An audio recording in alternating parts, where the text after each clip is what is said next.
추운 겨울에는 따뜻한 게 최고죠. 안 쓰는 전기 그릴을 이용해서 효능 좋은 황토 찜질기 직접 만들어 보겠습니다. 창고 안에 버려져 있던 전기 그릴을 찾았습니다. 여름 내내 고기도 구워 먹고 삼겹살 파티도 하던 전기 그릴인데 추운 겨울이 오니까 이제 완전 찬밥 신세군요. 거의 뭐 고철 수준입니다.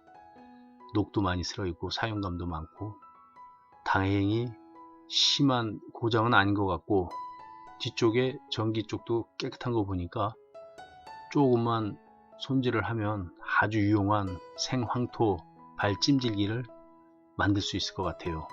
이 전기 그릴을 이용해서 한번 만들어 보겠습니다. 우선 그릴의 상판 부분을 드러내 주시고 아래쪽에 기름바지 판에 황토 흙을 채워 놓도록 하겠습니다. 저희 집은 마당이 넓어서 황토 흙이 많은 편인데 황토 흙이 없으신 분들은 인터넷 구매를 하시면 한 만원 전후에 택배로 받아보실 수가 있을 것 같아요. 여기저기 검색을 해보시면 많이 나오는데 혹시 필요한 분들을 위해서 링크를 아래쪽에 적어 놓도록 하겠습니다. 이렇게 아래쪽 기름바지 판에도 흙을 채우는 이유는 위에 상판에만 흙을 채웠을 때는 열이 굉장히 뜨겁기 때문에 화재, 화상 위험이 굉장히 큽니다.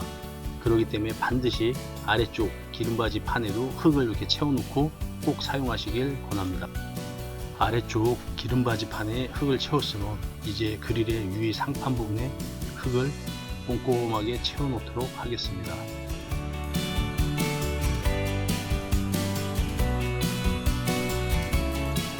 네, 이렇게 그릴의 위아래 황토흙을 가득 채우셨다면 지금 이 상태 그대로 전원을 넣고 발찜질기로 사용을 하셔도 상관은 없습니다. 수건 하나 깔고 뜨거우니까요. 하지만 저는 호흡기가 약하신 분들 황토흙이 건조가 되면 미세한 가루가 날릴 수가 있기 때문에 저는 이렇게 물을 뿌려서 숟갈로 마무리를 해서 사용하고 있습니다. 이 부분을 생략하셔도 상관은 없습니다. 이건 선택사항이니까요. 아침에 일어나 보니 황토흙이 아주 잘 건조된 것을 볼 수 있습니다. 이제 황토흙을 위아래 채우고 전원을 연결하여서 온도가 몇 도까지 올라가나 테스트를 하도록 하겠습니다. 처음 시작은 23도에서 시작합니다. 34도, 50도 정도. 전기 그릴이 온도를 측정해 보니까 전체적으로 다 일정하게 똑같은 값은 안 나옵니다. 더 뜨거운 데가 있고 덜 뜨거운 데가 있고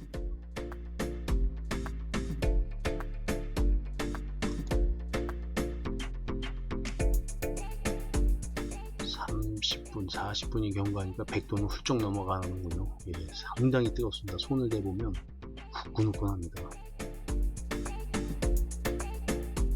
거의 200도, 예, 200도 가까이 나오는군요. 이렇게 완성된 황토 발찜질기를 책상 밑에 놓고 사용을 해봅니다.